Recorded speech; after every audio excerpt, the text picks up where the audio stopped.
how to fill out the exclusive right to buy listing contract. This would be for if you're working with a buyer on the purchase of a property. For this purposes video, we're going to be talking about a residential property. And if you are working in the commercial world, please reach out for the nuances behind that. So to begin, make sure that your date is filled out correctly, the date that you're filling this contract out. All contracts need a date filled in.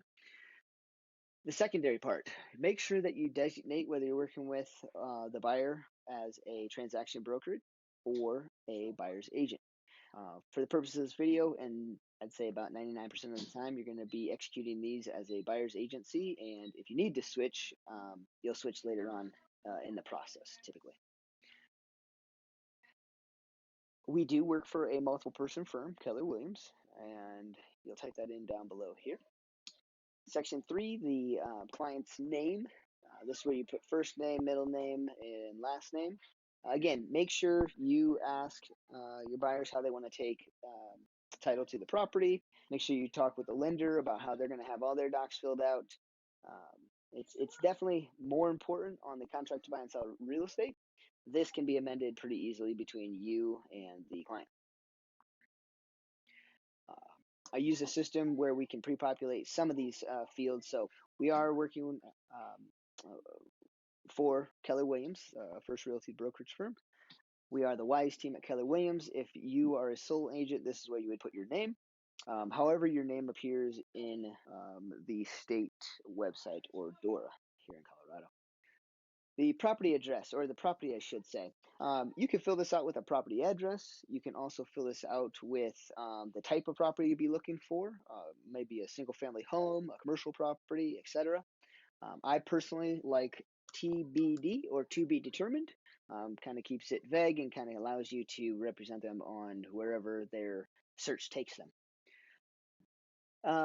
Again, not too much on the commercial side of things, but if you are working with a buyer or a person or a tenant who's looking to lease maybe a commercial property or something of that nature, you're going to fill out the top part of 3.5. For our sakes, working with just a buyer buying, let's say, a single family residential home, this is where you would put the beginning date for this contract, or I should say that I call this a loyalty agreement when I'm talking with a buyer. It's just language I've learned to use. I think it sounds a lot less scary than a quote-unquote contract. So for today's purposes, it is April 16th. And as far as the listing period or how long this period goes, it's completely up to you. I've seen some people, be able to win a buyer over, I guess, if you will, if they're given the opportunity to work with them for a couple of weeks or even a month. Realistically speaking, I like to see anywhere between 6 months and 12 months. 3 months is fine if you need to. So anyways, for the purposes of this video, we're just going to select a date here and move right along. Section 3.8.2, computation period of days.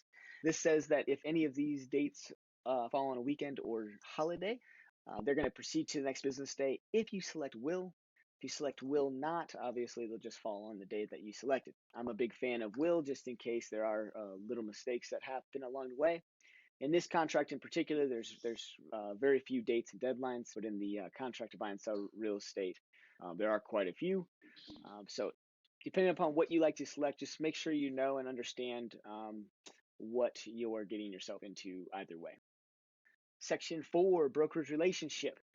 This actually just changed. So if you're watching this video, you've been an agent in 2018, 2019, and before. There used to be a box here, and the checkbox that you see now in section 4.1.2 is for a buyer's agency only. As of last year, the box was up here, and you'd select this box because you had no idea whether you're going to work with a buyer as a buyer's agent or possibly a transaction broker. So it's my advice to not select this box currently, and just to let the default of buyer's agency unless brokerage relationship with both covers your agreement. Brokerage duties, there's nothing to fill out in section 5 and 6, but for you as the agent, I highly, highly, highly recommend that you go over this. You understand everything that you need to be doing for your clients. You understand what your fiduciary duties are. and then you understand the distinguishing factors between a transaction broker and a buyer's agent. Section 7. I will say that when I review these contracts, Section 711, the checkbox here, is one of the most often missed checkboxes. So do make sure that you fill that out or select that box. As far as a success fee or an amount equal to but not less than, I personally like to use a percentage here instead of an actual numerical number. So you can see here, I've worked with buyers in all sorts of different capacities, anywhere from 2.5% and up, 3%, 2.8, 2.8% and up. It's all about your self-worth. It's all about what you want to charge someone should there be a listing that may not pay you everything. I myself use 2.8 and up, but again, nothing, all commissions are negotiable. Please do not take this as the end all be all for what you need to be charging. Discuss it with your mentor, discuss it with the leadership team if you have any questions about what you should be putting in this box. Moving right along, please read through the rest of Section 7. I don't find there to be too many agents out there who charge any sort of additional fees on top of what they're doing for people, but there are some creative ways and some creative things out there that some teams may or may not use. There's some situations where you're working with a buyer that would be applicable for these different sections in Section 7. However, we're going to stop at Section 3 here for a sec. There's a lot of question around this. There's a lot of question around, what to select, how to have that conversation with your buyer about if they would be obligated to pay. Recommendation, rule of thumb is always select Section 731 unless you have something already previously negotiated. But Section 731 is saying that the listing brokerage or seller may pay you, but the buyer would be obligated to pay. And a lot of times the buyer is going to come back and say, well, I don't want to be obligated to pay. How do we know if a listing side or a seller may pay? Simply, if it's advertised in the MLS, the listing side is going to pay. Just politely explain to the buyer that, there might be a search situation where the selling side or a listing in the MLS may only be paying a very flat rate that's not something that I work for. You would be required to come up with a difference, or we would mutually agree to part ways, and I would have you go off and work on your own. Those are all different dialogues we can chat through. We can work on that through scripts, but for the purpose of this video, always select 731 unless you have discussed 732 and 733 with your leadership or productivity coach. Section 7.4, the holdover period. You can use 60 days, 90 days here. What this is saying is that should this contract dissolve, your buyer goes out and goes under contract on a property that you quote unquote procured, or that you've shown the buyer that you were the procuring cause of. You may be entitled to a commission if that sort of situation happens. To further discuss the holdover period, again, seek your leadership. Select will. This will owe the brokerage firm a commission. You should have the right to your commission or money should you be the procuring cause for a buyer here. Section 9, buyer's obligation to broker. The buyer is not currently a party with another broker. I think this is in here just to make sure that a buyer, when they talk to you over the phone, they say they're not committed, they say they've never signed anything. When they get to Section 9 and have to actually commit to saying that again, or signing on the dotted line that says they're not currently working with another agent, this is what this box is for. And then this year, buyer further represents that buyer has or has not, has just been added to our contracts this year. And what this is really saying is they haven't received a list of any other submitted properties. So again, in Section 7.4, the holdover period, what has happened is people get set up on these email drips, and they claim that they're the procuring cause of a buyer going out and taking a look at this property because they sent them the email. This also is a conversation point to have with your buyer, whether or not they have been receiving listings from any other agents.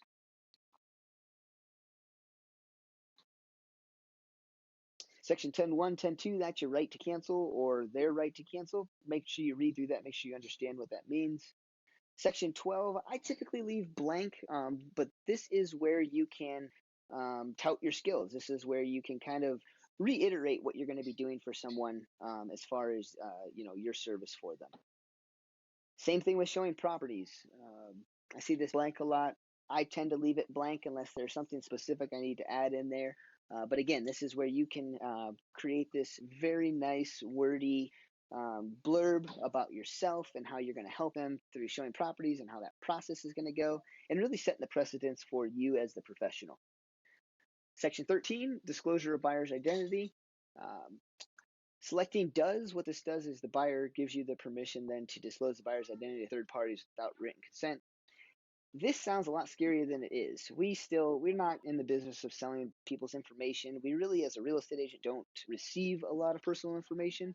This is more for engagement with the title company and different third-party vendors throughout the process, for you to be able to communicate with them and get the transaction closed.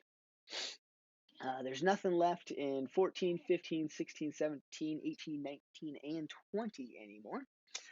But going down here to additional provisions, again, at the beginning of the video, we talked about if you're on a team, you absolutely must have the team clause in your contract. We have it pre-ready for us. Go ahead and take a picture, take a screenshot. Make sure you have this if you are on a team. If you're not, no need to worry about that. Something that was just discussed in one of our team meetings was if you are not on a team, you're a single agent, but you have a licensed assistant. If they are doing anything that a licensed agent would do and not just the work of an assistant, the team clause definitely needs to be in there, whether or not they're an active selling agent, if you will. And all attachments go in here. Electronic notice, this is where it allows the right to basically sign electronically. If you have any other system that you'll be using to execute contracts, this is where you would type in the other area. And that's about it, folks. Fill out your buyer's information correctly. This is more for you and your system, so that way you can have it as a secondary database if you use any sort of different contract system. Thanks so much. Hope you're having a great day.